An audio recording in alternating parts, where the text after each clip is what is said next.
Right, we went over sort of a basic wall last time, and this time I just want to take a quick look at the options that you have for curtain walls.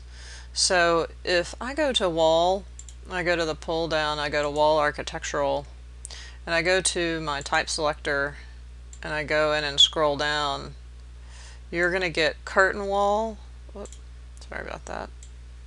You're going to get curtain wall, external, glazing, and storefront. And I know you can't see all of these, but I'm going to click on curtain wall 1, and I'm going to draw a line.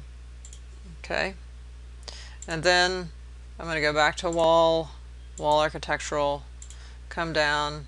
I'm going to pick exterior glazing, and I'm going to draw another one, another exterior, another line, or it's actually a wall, but go to wall, go to the pull down, and pick storefront.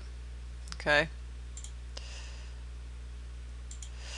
Alright, so I've got those three, and if we zoom in on them, you're going to see that this one actually has like mullions and glass in it.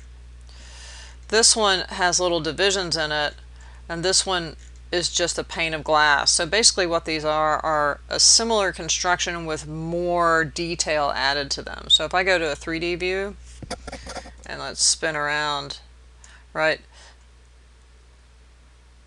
This is the storefront, this is exterior glazing, and this is curtain wall.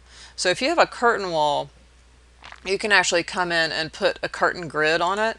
So if I come in, you see how it's allowing me to place like these divisions. So basically what the exterior glazing is a curtain wall that has those divisions already put on it, and they are controlled. If you select this and go to edit type, they're controlled by a vertical and horizontal grid layout. Okay. Now, again, if I have either one of these two, I can come in and I can place a mullion on those grids. So if I go to mullion, you can do it by grid line. So I can just go in and click, and it'll place a mullion that I can select over here on that grid line. You can see it's selected there. Or I can do all grid lines and pick that, and it will then place mullions on all those grid lines. And so I could do that again, mullion, and we'll pick another one, 1 inch square, and we'll do grid line, right? And so you can see it's just placing mullions on there. Okay. Now, so basically this is just a blank slate. This is a slate with a pre-divided system on there, and then this is the pre-divided system with mullions already placed on it. Okay.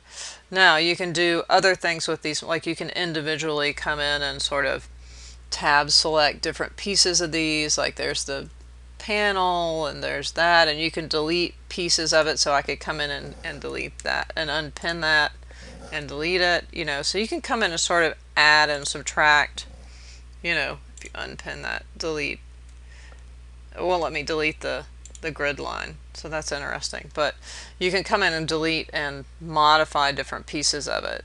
You can definitely come in and say, if you pick that grid line, you get listening dimensions, and I could say 4 feet, and it'll move that grid line over. Okay. All right. So that's the curtain wall. So that's part of the walls, and I just want to sort of give you an idea of what those 3 different choices were. Okay.